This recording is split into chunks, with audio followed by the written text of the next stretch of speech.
I'm Greg Giuliano. I'm an executive coach, organizational change consultant, and author. I believe leaders have the power to shape the future and change people's lives. I also believe people who challenge the status quo and go beyond usual and ordinary are rare. They're willing to go to the edge and push farther, over and over again. When I find these ultra leaders, I love to talk with them. In each episode, I talk with ultra leaders to learn how they do what they do and how they keep growing as leaders. I promise you a full dose of ultra leadership from other ultra leaders just like you in every conversation. We're at the edge of another episode. Let's jump in. Welcome to Ultra Leadership.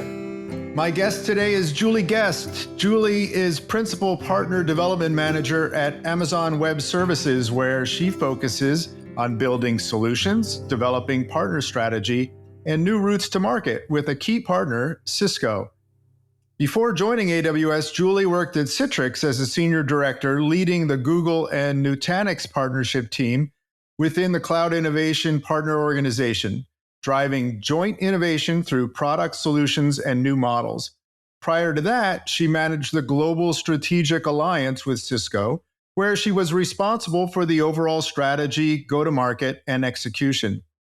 Julie also worked at Cisco as an alliance manager, where she established and managed strategic service partnerships with VCE, EMC, and VMware, and led service strategy for ISV partners. She was responsible for the relationships, global strategy, executive engagement, and execution of aligned business plans relative to services. If you haven't picked it up by now, today's episode is brought to you by the letters C and R, which stand for collaboration and relationship. Julie is masterful at both. Welcome, Julie. Thanks, Greg. I'm so happy to be here. Thanks for having me. I am looking forward to our conversation today. As I was going through your bio, the themes jumped out to me of, man, you have spent, have such great experience developing relationships and getting folks to collaborate and shift from where they're starting from to figuring out what's going to be the best way forward. And so I'd like to start there and jump in. It's around that as you're forming relationships and getting folks to collaborate, what does that look like for you? Has that been important in your work? Yeah, it's been very key because so much of my career has been where I'm having to influence people who don't directly report to me, but we need to come together as a virtual team, if you will, to achieve some outcome, whether that be a new partner strategy, a new initiative around a product engagement that requires, partnerships to be involved. And so a lot of it is bringing teams together from all different parts of the organization to collaborate on an initiative. And when you're doing that, I think it's so important at the beginning to really set context and explain the why. Why are you doing this initiative? Why is it important to a customer? Why is it important to their particular roles? How does it line up to the overall company strategy so that we're all marching towards the same, North Star and looking towards the same kind of success for the company? I think that's been really key. It's just explaining the why and getting people supportive of, that context. So it's about alignment, and starting with why is really important. So when you're bringing them together for those first conversations, what do those look like? How do you get them in the room and invite them and create that alignment? Yeah, it usually starts with executive sponsorship at the company. So if you have an established sponsorship from leadership at the company, that certainly helps get people in the room. And once you get them in the room, I think just being really clear and communicate really simply, what's the purpose of why we're all here and what we're trying to achieve together as a team. And, set a strategy, set a vision, explain what actions need to happen in order to support that. And then what are the metrics that are going to show whether or not we've successed as a team or not. And I like to start with a draft of that and then get people to provide feedback, fine tune it, so that by the end of it, we have a joint kind of collaborative view of what that looks like. Because I can typically start it, but it always gets refined the more I collaborate with different stakeholders from different parts of the organizations. they'll bring different ideas to bear that maybe I didn't think of. And it usually gets iterated based on that. It's amazing when you get people into a room like that and they have a starting position and you get them to like loosen their grip just a little bit, that actually in the conversation, something comes up that nobody was thinking of at the outset, and it's better. Absolutely. Collaboration through teams like that always result in a better outcome from my experience. It's magical. I love how that happens and when that happens. And it's funny, we have to remind people every single time because we all have that experience, but we forget it and we show up holding on to our position really, really firmly. And no, we have to remind everybody, loosen your grip. It's going to be okay. That's spot on. So you're getting people to shift, right? So that's about change. And so I like to remind folks that change is a feature. It's not a bug in the system. So as you've been leading change through influencing folks and bringing people together for these kinds of conversations in this work, what's the biggest lesson that you've learned leading people through change? I think communication is everything. Being able to communicate very clearly and be able to take very complex situations and simplify it and make sure that you have a catered message for each of your audiences. I always like to start with, focusing on why it's good for the customer, but then also bringing in data so that it's clear and it's supportive of what you're trying to get accomplished. I think that's so key, is having data to support what you're trying to achieve. And I already kind of touched on, listening to others and refine that message every time you present it. It gets better and better as you refine it by listening to others and iterating on it. And then one other thing that's kind of a strategy that I'll take is sometimes when you're going in to lead a change that there's going to be people who will object to it. And it's important to understand who are the people who will push back and object. And it's also helpful if you know why they'll push back and what they're going to be pushing back on. And when you know those things going in, especially if you're presenting in front of a large audience, I suggest you just hit those head on, state it. I know some of you may be thinking that we've already tried this before, or, we've done this before and it didn't work. You can say, this is why it's different, hit it straight on. You might be thinking this, and this is why this time's different, and try to mitigate that before it even gets raised as an objection. I find that's a technique that's been really helpful. Yeah, because there's these voices in our heads when we're presented with something's going to be different, right? You want me to do something new, and I'm going to have to let go of something and learn something new or whatever. And so we all have those voices in our heads that I don't like this, or I'm cynical about it, or I think, if I do this, something terrible is going to happen. And being ready for that resistance helps us to meet people where they are and get them to see that it's not going to be as bad as they think it's going to be, or it's actually going to be awesome. That's right. It also helps if you could do some one-on-one conversations with people before you try to launch it to a big group, so that you have people, on your side supportive who've already helped collaborate and adjust it as needed. It helps if you have people in it with you. Yeah, exactly. Because we rely on people to help us with the change, right? And, we can announce the change. We're going to do this new thing in a new way with this new tool. And then we all have to go through our internal process, like Bill Bridges wrote in his beautiful book, Transitions, all those years ago, right? That we have this internal process. And so our job as leaders, when we're bringing people along through change, is to go and find them where they are and not tug them, but gently bring them from where they might be in the fog about the change to let's walk together into this new place and this new way of working. Yeah, absolutely. It helps to explain the why, but also the how, to give them comfort on not only have we thought about how we're going to do this, but exactly the process and how it will work. And I think that gives some comfort as well. Yeah. So when you think about these groups that you bring together, that you're actually influencing them and you're getting them to come together and be a team. And so I'm curious what you think of is the behavior or practice that if everybody on the team did it, the performance of the team would go up. I think one key thing is just always keeping the customer at the center of your thinking. So being very customer centric, so that helps shape your decisions and the metrics that you're going after. And it just gives you those guiding principles to make sure you're doing the right thing and doing it the right way. And I even think back like early in my career, I started out in a leadership development program. It gave me access to the CEO and the leadership team where they would come and speak and talk about best practices. And I remember sitting in Chicago and just taking notes furiously, trying to learn from these amazing leaders. And I look back and every single one of them talked about thinking about the customer and being customer focused and how you can't go wrong if you're doing the right thing by the customer. And that, was early in my career. And I think that's guided me throughout my career is just being so customer centric and thinking about how do we improve the customer experience? How do we remove friction from this? And just being centered on doing that, I think helps keep everybody focused on trying to perform in the best way.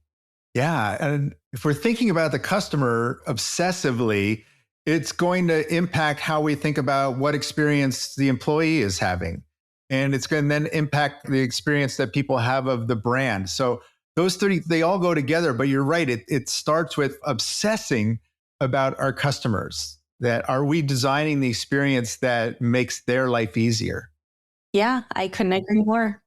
So you mentioned a leadership development program that you went through a while back. And so I'm curious and you mentioned the learning there. I'm going to ask you a double-sided question that one is, what's the worst leadership advice you've ever heard? And as you mentor younger leaders now, what's the advice that you give based on the good advice that you've gleaned over the years? So I've been very fortunate where I've had excellent leaders and managers throughout my career. So I've gotten a ton of great advice. So when I think about the worst advice, I don't know that I have a lot of examples, but one comes to mind where I was in a position, I was ready for that next promotion, taking on more responsibility. I really wanted to take on like one of the most strategic partnerships at my company. And as I was going through that process, I got some feedback that you're too nice to take on a really tough partner. And I really thought about that and paused and thought, is being nice holding me back in my career growth? And it's something I took to other mentors and stakeholders and some of my good friends and talked it through and thought about like, is that a thing, like being too nice in business? And the more I discussed it with them and evaluated it, I came to an interesting conclusion. And it was, you can be kind and also be strong. You can be compassionate and also hold people accountable. You can still get results and be nice. I'd also kind of thought about how do you be authentic and bring your authentic self to work? And if that's part of that is being nice and being kind, then that's okay. So I kind of chose to disregard that advice. Good. And, continue to bring my authentic self and just to demonstrate how to be kind and still get great results and be effective. Yeah. Yeah. That's bad advice. That was really bad advice. Oh my gosh. To see that as a weakness or a vulnerability was a misread, 100%. I'm glad you didn't listen to them. So I'm going to stay on the development theme. How do you keep growing as a leader? I think the key thing is to allow yourself to get out of your comfort zone. Give you some examples. Attending and being part of a podcast like this, that's getting out of my comfort zone. It's definitely stretching me. But it could also look like starting a new role where you have to learn new technology or new types of responsibilities, or moving to a new company where you're challenged. So that's a lot of it for me, is just forcing myself to get out of my comfort zone. Even raising your hand to go be a presenter on stage at a big industry event where it's not something you would typically do. That gives you opportunities to practice, to grow, and to shine in ways that you wouldn't normally want to do or try to do, but it definitely stretches you and helps you to become a stronger leader through the process. Yeah, I love that. Looking for not just things that you read, and I'll ask you in a second if you're reading anything interesting right now, but looking for opportunities for exposure inside your organization or new experiences are really important. And sometimes we can hold ourselves back from looking for those kinds of things. And so when you talk about pushing yourself to get out of your comfort zone, how do you know when you're kind of like hanging out in your comfort zone? How do you do that? Because it's different for all of us. So how do you recognize, oh, you know what? I'm getting kind of comfortable. Time to push myself again. For me, I have a gut feeling. Like I just get a sense that something's not quite right. I'm not energized enough. I notice I'm doing the same types of work again and again. And, especially with the pandemic, we were all forced to work in a certain Yeah. style, in a certain way. We were all doing video calls. At first, that was uncomfortable. I didn't like turning my video on all the time, but it got comfortable over time. And Yeah. then the next thing was, okay, now we're actually in person. We can actually get it up in front of people and, lead workshops and lead sessions in person. So I think you kind of just notice you're getting into a pattern and want to change something to keep it more interesting. Yeah, and you're right. So the pandemic kind of reminded us all what's important. And I would come back to, because you mentioned working virtually too, it's like how we've had to learn how to collaborate and maintain relationships when most of our interactions are now virtual. And so how has that impacted your ability to do your role? You're trying to get people to work together and it's all relationship driven and the creative work that you have to do. How did this shift to virtual impact that? I think there were a couple things. So you're right. Sometimes it's easier to build trust and relationship when you can do that in person and have a meal together or do meetings in person and have that interaction. So I think it's so important, even when we're doing virtual calls, to just give the first couple minutes of that call time to connect as people. You know, how's it going today? How was your weekend? Did you get to do anything fun? Like just have a personal conversation before you jump right into the business. Because a lot of times we're back to back in 30-minute meetings and we tend to want to just jump in and accomplish what we need to get done in those 30 or 25 minutes that you have. But, I would just encourage you to take the minute to connect as people first and understand where that person's at. I mean, they may be having a great day. They may be having a tough day. It gives us a chance to empathize also with what's going on with them as a person before we jump into business and start driving the results that we all need to get to. I mean, we need to get to that quickly, but I think just taking those first few minutes at the beginning can go a long way. Yeah, 100%, right? Being intentional because business happens through relationships. And the work that you're trying to do is all relationships and collaboration. And that doesn't just happen. So being intentional about we're going to have a relationship, being intentional about we're going to collaborate. And what does that look like? And how are we all going to experience that? And we need to remind ourselves as we are back to back to back and spending a lot of time on video in meetings to be intentional about forming those connections. So I put you on the spot a little bit. You've been very successful, but we all have something as we're working that is a way that we get in our own way sometimes. So what's a way that what's the habit? As Marshall Goldsmith wrote in his awesome book, What Got You Here Won't Get You There. He lists all those bad habits that I'm guilty of all of them from time to time. But what's the habit that you do it and you wish you didn't? Oh, okay. I think this one is probably just being my own worst critic, my harshest critic. I have a very high bar for myself. So, if I do something and make a mistake or, it's not 100% perfect, send something out and I notice an error in it right after I send it, I tend to want to dwell on it like, oh, I messed that up. Wish I could take that back or redo it. And so I have to consciously make sure that I'm learning from any mistakes that I might make. If you make a decision and realize that wasn't the right decision, instead of just dwelling on it, put different perspective on it. What can I learn from it? How can I do it differently next time? That's a key thing that I have to make an effort to do so that it doesn't get in my way.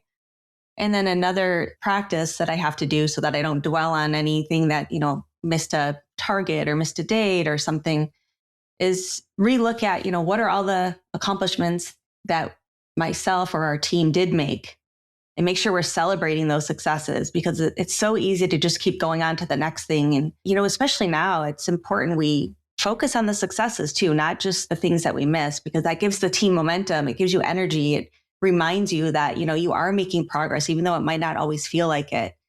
And you need that energy to keep going and get to the next thing. So Yeah.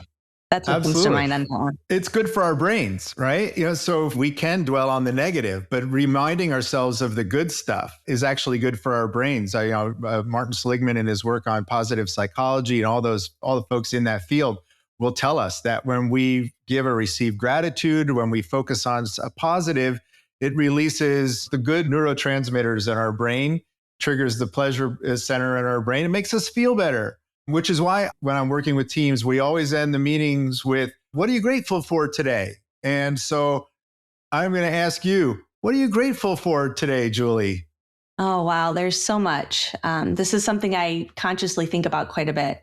So first off, I'm so grateful for my family, both the family I was born into and the family I have now.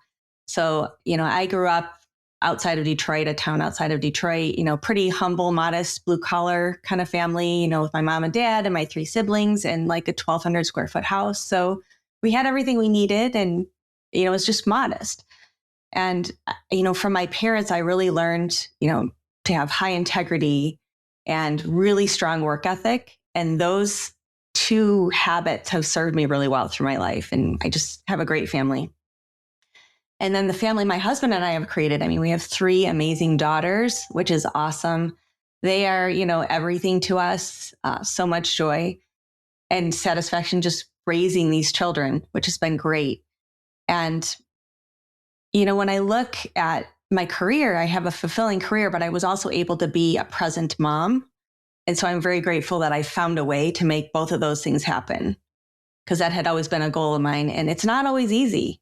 And there were times I had to challenge the status quo and ask for things that weren't normal. Like there were times when my children were young that I asked, can I work part-time? Because I don't want to quit.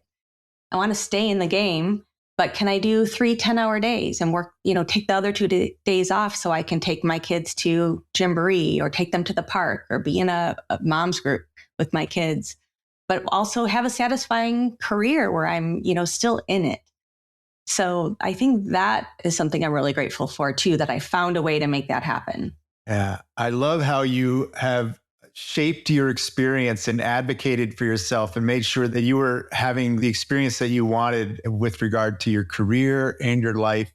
More leaders could follow that example, especially more women leaders who might get told they're too nice or too something, and they should not listen to those people. And they should advocate for themselves and have the experience that they deserve to have. I am really grateful that you decided to join us here on Ultra Leadership. I really enjoyed our conversation today. It's been wonderful listening and getting some wisdom from you today. I really appreciate it. So thank you, Julie. Well, I'm grateful you asked me. Thank you so much, Greg. This has been fun. All right. Thank you so much. Thank you. We'll see you next time on Ultra Leadership. If you're enjoying Ultra Leadership, please take a minute and give us a review wherever you find your podcasts. And please stay in touch. Sign up for our Ultra Leadership newsletter at ultraleadership.com. Now, before you jump to your next meeting, I invite you to reflect on what you heard today. What stood out for you? What insight might you want to incorporate into your leadership practice? Until next time, remember, as a leader, you always have the power to shape the future and change lives. So go to the edge and push farther. Thanks for listening.